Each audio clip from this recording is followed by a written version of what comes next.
नमस्कार दोस्तों, मैं मुकेश कुमार साइंस फैकल्टी आपके अपने चैनल इंस्पिरेशनल गुरुजी से आपका हार्दिक स्वागत करता हूं। तो दोस्तों, हमारा चल रहा था topic Newton's laws of motion. First law करवा दिया था मैंने, फर्स्ट लॉ से रिलेटेड होमवर्क दिया था मैंने, आप लोगों को 2 क्वेश्चन कराए थे। तो दोस्तों 2 क्वेश्चन होमवर्क के लिए दिए थे, आपने फिर वही सेम बात आपने सॉल्व करके नहीं मैसेज किया। चलो कोई नहीं, मैं बता देता हूँ आपको ये कैसे करना था। देखिए क्वेश्चन क्या था कि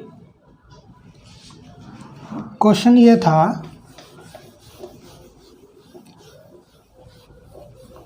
पहला क्वेश्चन करवा देता हूँ मैं। Find tension of string. एक ब्लॉक था, ऐसे हैंग कर रहा था 30 डिग्री के एंगल पे, और यहाँ पे ये फिक्स कर रखा था। ठीक है, मैंने क्या बोला था, टेंशन जहाँ पे स्ट्रिंग वहाँ पे टेंशन। ठीक है, ये T है और ये T1 मान लो। ठीक है, तो ये इसके कंपोनेंट बना लो। ये क्या होगा, इसका कंपोनेंट एंगल के साथ क्या होगा, T cos थीटा, और ये क्या होगा, इसका कंपोनेंट T sin थीटा। ठीक है बच्चों, T sin थीटा ये हो जाएगा और T cos थीटा ये हो जाएगा। और यहाँ पे क्या है, T1 है। अब इसके साथ बैलेंस करने के लिए ये क्या हो जाएगा, 5G। अब इसका बना लो, FBD बन गया हमारे पास। ठीक है, FBD दोबारा से बना लो, ये मैंने बता दिया था। ये मान लो 5 kg है, नीचे 5G हो जाएगा, mg बता चुका हूँ मैं। ऊपर क्या है, इसको बैलेंस कौन, सिस्टम इज इन इक्विलिब्रियम है ना। इक्विलिब्रियम तभी होगा ना जब इसको बैलेंस करने का ऊपर कोई फोर्स होगा। फोर्स कौन सा है, टेंशन फोर्स है। तो ऊपर कितना है, T sin थीटा, यानी कि T sin 30 डिग्री एंगल का है। एंगल दे रखा था 30 डिग्री। ठीक है, और यहाँ पे T1 को बैलेंस कौन सा करना है, ये T1 है, और इसको बैलेंस करने के लिए कौन सा है, T cos theta. T cos 30 degree का एंगल। क्लियर है, ये तो FBD बन गया। अब इसके हिसाब से तो आपको सोल्व कर लेना चाहिए मेरे ख्याल से। देख लो, फिर भी मैं बता देता हूँ और भी। T sin theta equals to 5G, T sin 30 equals to 5G। Clear है बच्चों, G कितना लेने की बोला है, 10 लेने की बोला है, यानी कि 50। sin 30 कितना होता है, 1/2। T into 1/2 equals to 50। तो T निकल के आ गया 50 इंटू 2, यानी कि 100 न्यूटन। 100 न्यूटन। टेंशन क्या है, T 100 न्यूटन यहाँ पे आ जाएगा। क्लियर है। अब T1 और निकाल लो, T cos 30 इक्वल है T1। ठीक है, T1 का वैल्यू निकाल के T का वैल्यू कितना है, 100 न्यूटन। 100 cos 30 का वैल्यू क्या होता है, √3/2। तो 2 से 2 कैंसिल आउट, 50 बराबर है T1। T1 का वैल्यू आ गया 50 इंटू √3। दोनों सोल्व हो गए। क्लियर है बच्चों, कोई ज़्यादा टफ क्वेश्चन तो था नहीं, आप लोगों ने फिर भी सोल्व नहीं किया। क्लियर है, समझ में आ गया। अगर कोई भी डाउट है, कोई भी प्रॉब्लम आए तो कमेंट कर देना, मुझे बता देना। ठीक है, क्लियर है बच्चों। और नीचे जो वीडियो में पट्टी चलती रहती है उस पर ज़रूर ध्यान दीजिए करिए। मेरे कॉन्टैक्ट नंबर उसमें फ़्लो कर रहा है, तो प्लीज़ उस पर पट्टी पे जो नंबर दिया हुआ है उसके ऊपर व्हाट्सएप करके कोई भी प्रॉब्लम आप डिस्कस कर सकते हैं, किसी भी तरह की कोई भी अगर आपको क्वेश्चन में डाउट आ रहा है तो। ठीक है, क्लियर है ना। नेक्स्ट क्वेश्चन करवा देता हूँ अब मैं। नेक्स्ट क्वेश्चन क्या था,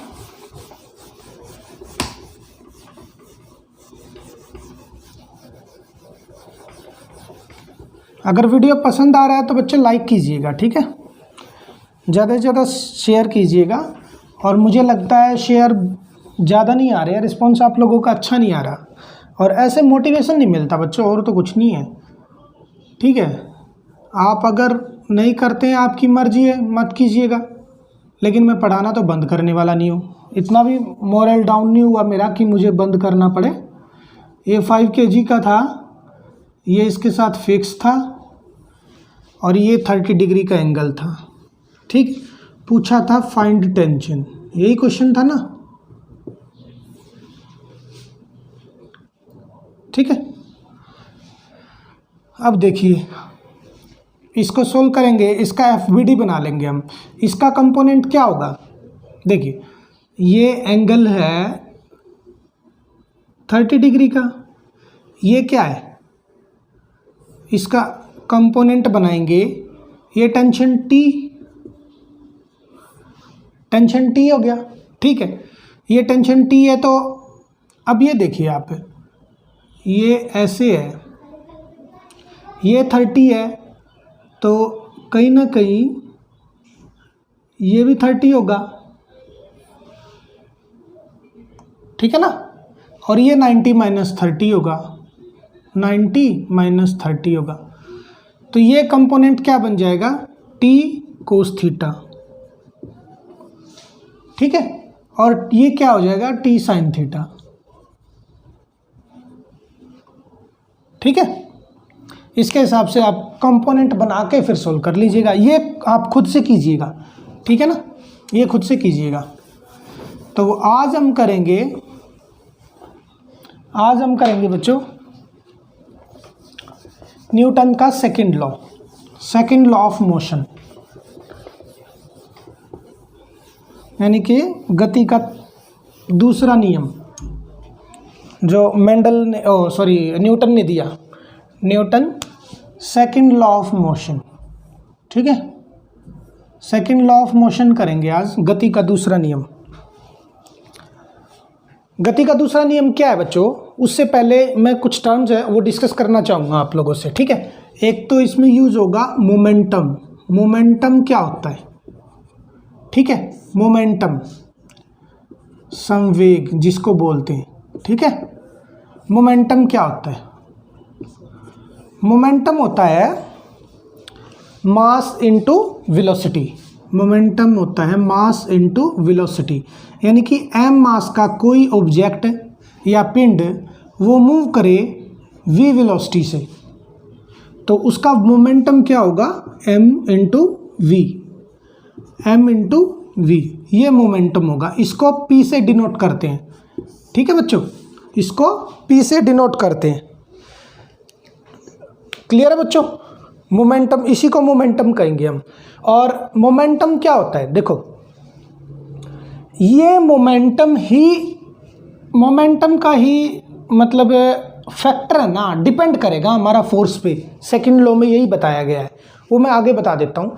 अभी पहले खाली टर्म्स डिस्कस कर लेते हैं। ठीक है, मोमेंटम क्या होता है, मास इनटू वेलोसिटी। m मास का कोई पिंड या ऑब्जेक्ट वेलोसिटी v से मूव कर रही हो तो उसका मोमेंटम जो होगा मास इनटू वेलोसिटी होगा।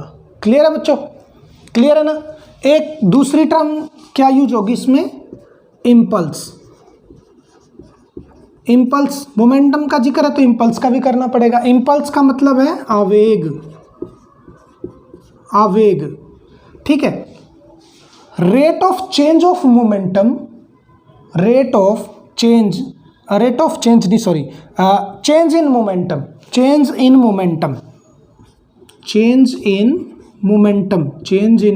मोमेंटम,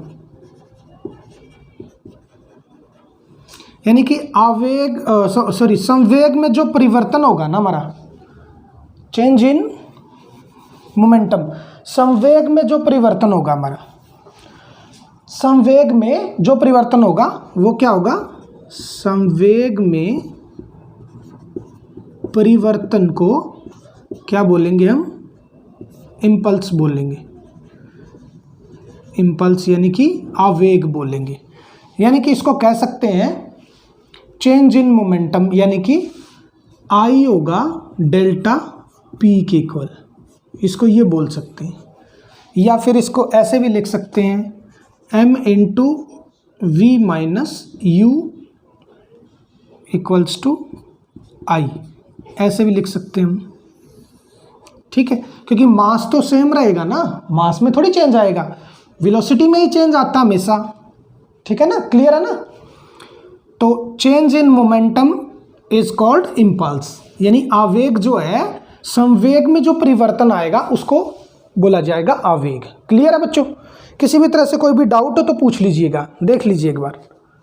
क्लियर है ना? देख लीजिए। क्लियर है बच्चों?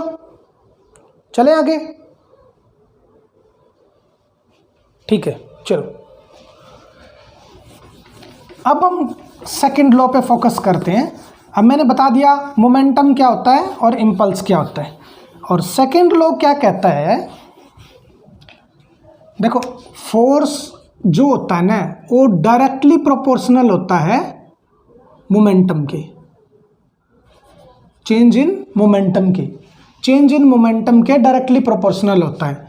यानी कि फोर्स होगा dp बाई dt, ठीक है, dp बाई dt, ठीक है। जैसे force equals to mass into acceleration, ये है ना सेकंड लॉ। सेकंड लॉ में हम इसके डेफिनेशन को पढ़ते हैं एक तरह से, ठीक है। और ये मास इनटू एक्सेलरेशन कहाँ से आया वो बात कर रहा हूँ मैं सेकंड लॉ में, ठीक है। Force directly proportional to dp by dt, यानी कि चेंज इन मोमेंटम। इसको सीधा सीधा क्या कहेंगे, rate of change in momentum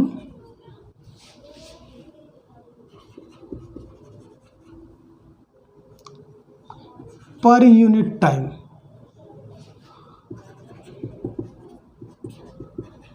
rate ही लिख दिया, rate of change in momentum. क्या होगा कि मोमेंटम का जो बदलाव है ना, किसी टाइम किसी समय पर जब मोमेंटम में बदलाव आता है तो उसको फोर्स बोले जाएगा। उसको क्या कहेंगे हम, फोर्स कहेंगे। Rate of change of momentum, ठीक है, eight the rate of change of time, यानी कि टाइम के अनुसार, समय के अनुसार जब मोमेंटम में चेंज आता है ना तो उसको फोर्स बोलेंगे, ठीक है। क्लियर है? और फोर्स का जो, पहले इसको बता देता हूँ मैं, तो dp बाई dt, इस फोर्स को हम चेंज इन मोमेंटम क्या बताया मैंने, चेंज इन मोमेंटम क्या बताया, मोमेंटम का चेंज जो है वो क्या बताया था, इम्पल्स बताया था ना। और इम्पल्स क्या बताया था मैंने, m into we minus u by t बताया था ना। यहीं पे लिख देंगे इसको, m into we minus u by t. Clear है? क्लियर है बच्चों? और एक्सेलरेशन क्या होता है, rate of change of velocity at the rate of change of time, यानी कि dv बाई dt, ये एक्सेलरेशन होता है ना, या final velocity minus initial velocity by time, ये एक्सेलरेशन होता है ना। क्लियर है ना? अब इसकी जगह पे हम क्या कर देंगे, एक्सेलरेशन कर देंगे, तो फोर्स क्या हो जाएगा, मास इनटू एक्सेलरेशन। ये फॉर्मूला यहाँ से आया। क्लियर है बच्चों? क्लियर है ना? किसी भी तरह से कोई डाउट है तो प्लीज़ पूछ लीजिएगा, ठीक है। क्लियर है ना? अब हम क्या कहेंगे, ए फोर्स इक्वल्स टू होता है मास इनटू एक्सेलरेशन, यानी कि किसी एक्सेलरेशन पे कोई भी मास जो है वो मूव कर रहा हो उसको क्या बोलेंगे, फोर्स कहेंगे। और SI यूनिट जो है फोर्स की क्या होगी, न्यूटन, जिसको N से डिनोट किया जाएगा। क्लियर है बच्चों? जिसको N से न्यूटन होगा, जिसको N से डिनोट किया जाएगा। और इसकी CGS यूनिट क्या होगी, CGS यूनिट क्या होती है, डाइन। एक एक नंबर में पूछ लेते हैं इसलिए मैं बता रहा हूं आप लोगों को। क्लियर है बच्चों? फोर्स की जो CGS यूनिट डाइन होती है और SI यूनिट क्या होती है, न्यूटन। क्लियर है बच्चों? ठीक है। और 10 raise to power 5 dyne, 10 raise to minus 5 sorry 10 raise to the power 5 equals to होता है 1 न्यूटन के, माइनस नहीं प्लस का। 10 raise to the power 5 dyne equals to होता है 1 न्यूटन के। ये न्यूटन और डाइन के बीच का रिलेशन है, यानी कि CGS और SI यूनिट के बीच का रिलेशन है। क्लियर है बच्चों? देख लो एक बार, स्क्रीनशॉट ले लो, एक एक नंबर में पूछ ली जाते हैं क्वेश्चन, ठीक है। स्क्रीनशॉट ले लो। क्लियर है बच्चों? क्लियर है? चलो अब इस पे बेस्ड हम कुछ क्वेश्चन करते हैं।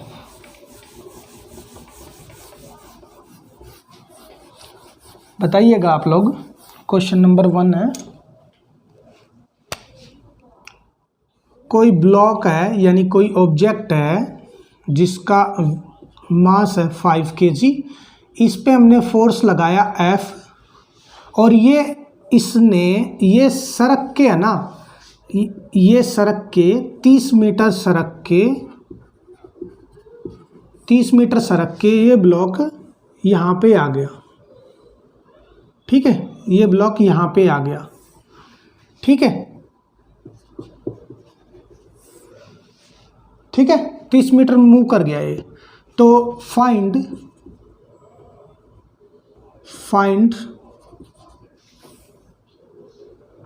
एक्सेलरेशन ऑफ ब्लॉक या ऑब्जेक्ट। बताओ एक्सेलरेशन क्या होगा इसका। बिल्कुल इजी है। और कितने सेकंड में आया, टाइम दिया हुआ है, ये टाइम दिया हुआ है कहीं 10 सेकंड में आ गया, 10 सेकंड में आया है। ठीक है, चलो करो। 10 सेकंड में आया है। कोई 5 किलो का ब्लॉक था, क्वेश्चन यही है ना, 5 किलो का ब्लॉक था। 10 सेकंड में कैलकुलेशन इजी रहेगा, 10 किलो का बना दो इसको, 10 किलो का बना दो। क्वेश्चन में कुछ और लेके आया था और मैंने अपनी तरफ से कुछ और लिख दिया। 10 किलो का ब्लॉक लगा दो और 5 सेकंड में ये आ गया। कैलकुलेशन इजी रहेगा आप लोगों को।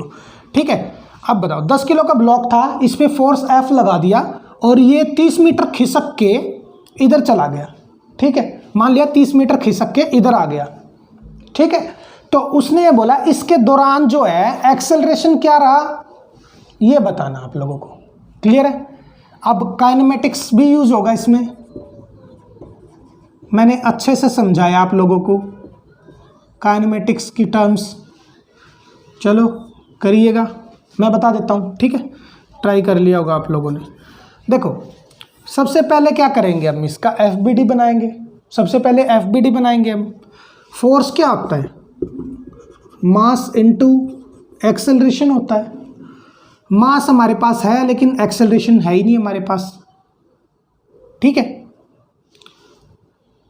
और क्वेश्चन इनकम्प्लीट तो नहीं है, नहीं ठीक है। मास इनटू एक्सेलरेशन होता है। ठीक है, एक्सेलरेशन हमारे पास नहीं है, और फोर्स, फाइंड फोर्स भी करो क्योंकि फोर्स भी तो नहीं पता ना हमें। तो हम क्या करेंगे, हमारे पास क्या क्या है पहले वो लिखेंगे हम। S है हमारे पास 30 मीटर, T है हमारे पास 5 सेकेंड्स, M है हमारे पास M है हमारे पास 10 kg। यहाँ पे एक्सेलरेशन निकाल लेते हैं। एक्सेलरेशन आ जाएगा तो फोर्स भी आ जाएगा क्योंकि मास हमारे पास ऑलरेडी है। क्लियर। तो S और T है इसमें। U हमारे पास कितना है, U 0 है। शुरू में तो U 0 है ना, इनिशियल 0 है ना, फोर्स लगाने के बाद ही खिसकेगा ना ये, तो U इनिशियली 0 है ना, U को 0 लेके चलेंगे। तो काइनेमेटिक्स में बताया था मैंने S equals to UT plus half AT square. Clear है बच्चों, क्लियर है।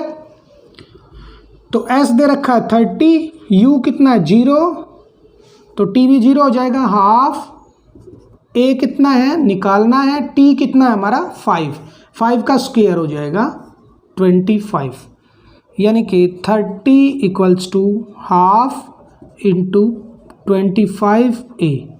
ठीक, ये इधर को आएगा 60, यानी कि 60 हो जाएगा ये 60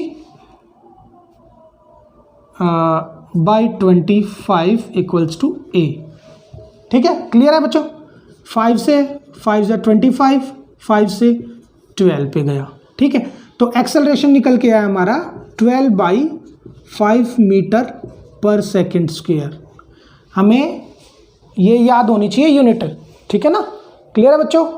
तो अब क्या होगा, अब इस A से फोर्स निकल आएगा। फोर्स क्या था, मास इनटू एक्सेलरेशन। मास कितना है 10, 12/5 हमारा एक्सेलरेशन है। 5 से 2 जा 10, तो 12 टू जा 24 न्यूटन। एफ का वैल्यू आ जाएगा 24 न्यूटन। क्लियर है बच्चों? कोई भी डाउट है तो पूछ लीजिएगा, कोई भी डाउट है तो पूछ लीजिएगा। क्लियर है ना? क्लियर है? चलो नोट कर लीजिए, एक बार कर लिया? ठीक है। नेक्स्ट है, एक और बात बतानी थी मुझे। मैंने बताया था कि फोर्स जो होता है rate of change of momentum by time होता है, ये बताया, या फिर आगे जाके बनता है ये force equals to mass into acceleration, ये बताया ना मैंने। तो rate of change of momentum, कभी भी क्रिकेट खेलते हैं तो बॉल ऊपर चला जाता है, और जब कम प्रोजेक्शन में जाती है बॉल, जो कम कर्व बनाते हुए यानी तिरछी बॉल जाती है, और हम कैच करते हैं ना, ऐसे कैच करके उसको पीछे की तरफ खींचते हैं। क्यों खींचते हैं हम पीछे की तरफ? ऐसे क्यों खींचते हैं? क्योंकि मोमेंटम में चेंज आए, मोमेंटम में चेंज आए, चेंज इन मोमेंटम, मोमेंटम में चेंज आए, मोमेंटम कम से कम किया जाए, कम से कम, क्योंकि एफ मैंने बताया ना, एफ डायरेक्टली प्रोपोर्शनल टू होता है चेंज इन मोमेंटम, बताया ना मैंने। चेंज इन मोमेंटम यानी कि मोमेंटम का चेंज जो है जितना कम होगा उतना ही फोर्स कम लगेगा, और फोर्स कम लगेगा तो दर्द भी हमें कम होगा, क्योंकि मोमेंटम के रेट को गिराना होता है। मोमेंटम के रेट को गिराएंगे ना तब हमारे ऊपर फोर्स कम लगाएगी बॉल, जब आके स्ट्राइक करेगी फोर्स कम लगाएगी, और फोर्स कम लगाएगी तो हमें पेन कम होगा, इसीलिए हम थोड़ा उसको गिराते हैं। मोमेंटम कैसे गिरेगा? dp बाई dt कैसे गिरेगा? क्योंकि उसका टाइम है ना, टाइम ड्यूरेशन बढ़ जाएगा। जो कैच हमें कुछ सेकंड पहले करनी चाहिए थी ना, वो हम पीछे खींच लिए, यानी कि टाइम बढ़ा गया। टाइम बढ़ेगा तो फोर्स गिरेगा, ठीक है ना? मोमेंटम गिरेगा तो फोर्स गिरेगा, ये रीजन होता है। क्लियर है बच्चों? कोई भी डाउट है तो पूछ लीजिएगा, ठीक है? ये इसके बीच रिलेशन था। अब एक और क्वेश्चन है, बाकी घर में भी प्रैक्टिस किया करो अपनी तरफ से भी, ठीक है ना? क्वेश्चन है जैसे एक ब्लॉक ये है, दूसरा ये है, और तीसरा ये है। ये 2 kg का है, ये 3 kg का है, और ये 5 kg का है, ठीक है? और इस पे फोर्स लगाया F, ठीक है? इस पे F फोर्स लगाया है, तो फाइंड एक्सेलरेशन। सेम क्वेश्चन है, ज़्यादा कोई टफ नहीं हैगा।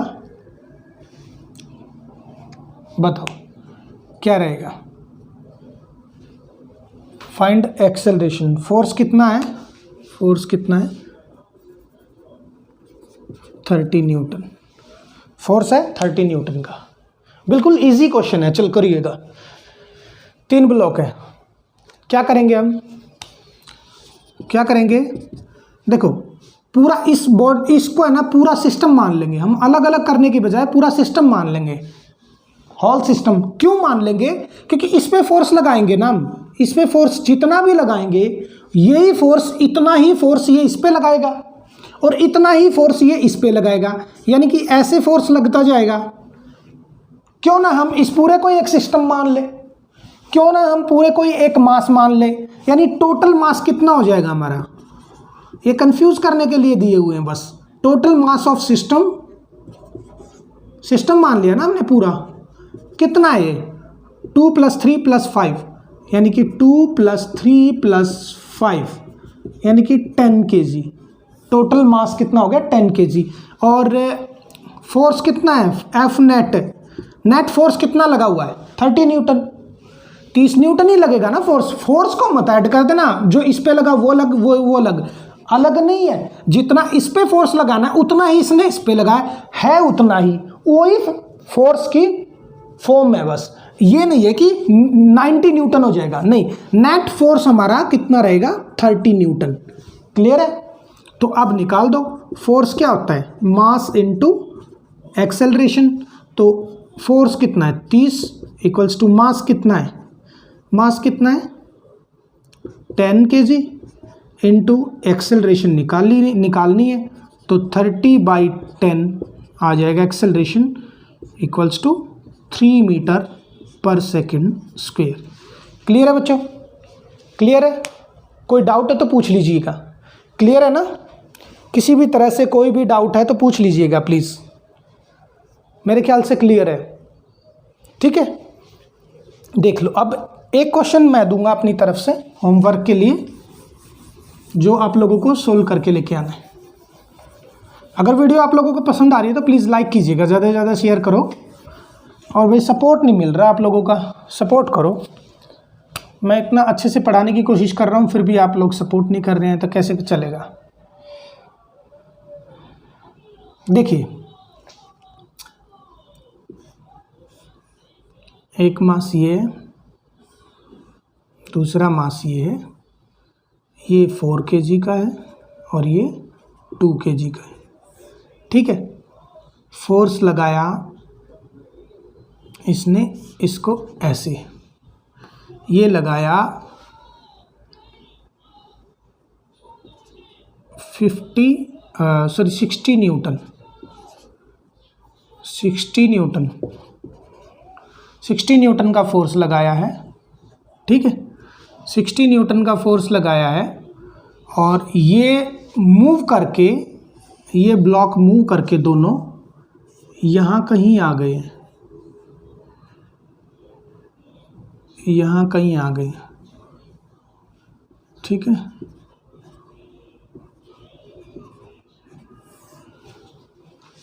ठीक है, यहाँ कहीं आ गए हैं और यहाँ आने में हमें एक्सेलरेशन बताना है। यहाँ आने में कितना डिस्टेंस कवर किया, कितना डिस्टेंस कवर किया ये बताना हमें। यानी कि s का वैल्यू निकालना है, a का वैल्यू निकालना है और यहाँ तक आने में हमें टाइम लगा, यही मान के चलो 5 सेकेंड। चलो सॉल्व कीजिएगा, ठीक है। ये 2 ब्लॉक थे, इनको फोर्स लगा 60 न्यूटन, ये इतना खिसक के यहाँ पर आ गए, ठीक है। टाइम लगा उनको यहाँ पर आने में 5 सेकेंड का, ठीक है। मैंने पूछा है फाइंड, यानी डिस्टेंस कवर्ड बाय ब्लॉक्स। पूरा स्टेटमेंट लिखने की ज़रूरत ही नहीं है, मैंने मोटा मोटा बता दिया। Find distance covered by blocks in time 5 second, 5 second में बताना है, ठीक है। एंड एक्सेलरेशन ऑफ ब्लॉक, और एक्सेलरेशन भी बताना है ब्लॉक्स का, इन ब्लॉक्स का एक्सेलरेशन क्या रहा। क्लियर है बच्चों, ये सब बताइएगा, ठीक है। कल हम लास्ट टॉपिक लेकर आएंगे न्यूटन थर्ड लॉ, ठीक है। आज के लिए बस इतना ही, आज थोड़ा ही कराना था क्योंकि मुझे अर्जेंट काम है, कहीं जाना है, इसलिए इतने में मैनेज कर लीजिएगा। कल हम थर्ड लॉ के साथ इसको फिनिश कर देंगे, लॉज ऑफ मोशन को, और कुछ प्रैक्टिस करेंगे हम न्यूमेरिकल्स की। प्लीज़ आप लोग घर पे भी प्रैक्टिस कीजिए, ठीक है। और अपना और अपनी फैमिली का ख्याल रखिए, ज़्यादा से ज़्यादा सपोर्ट करो दोस्तों। देखो, मैं इतना मेहनत से आप लोगों को इतना अच्छा कंटेंट दे रहा हूँ, तो जितना मैं एक्सपेक्ट कर रहा हूँ उतना सपोर्ट मिल नहीं रहा है। और मैं बार बार बोल रहा हूँ, ऐसा ना हो कि आपको बाद में पछताना पड़े। आप याद रखोगे, ये बहुत अच्छा कंटेंट है, प्लीज़ इसको अपने फ्रेंड सर्कल में शेयर कीजिए। देखिए, मैं बहुत अच्छा कंटेंट दे रहा हूँ फ्री ऑफ कॉस्ट, और ज़रूर आपके लिए, अगर आप ये समझते हैं कि हमारे लिए कोई बेनिफिशियल नहीं है तो प्लीज़ आगे फॉरवर्ड कीजिए, किसी और के लिए बेनिफिशियल हो सकता है, ठीक है। कीजिए ज़रूर, सपोर्ट तो कीजिए, कैसे ना कैसे, कम से कम फ्री ऑफ कॉस्ट कुछ तो सिखाने को मिल रहा है ना, सीखने को मिल रहा है ना आप लोगों को, तो सपोर्ट कीजिए, बस शेयर कर दिया करो यार, ठीक है। बस इसी एक्सपेक्टेशन के साथ मैं आता हूँ, प्लीज़ सपोर्ट कीजिए, ठीक है। Okay, bye bye. आज के लिए बस इतना ही। अपना ख्याल रखिए, अपनी फैमिली का ख्याल रखिए। Take care, stay home, stay safe.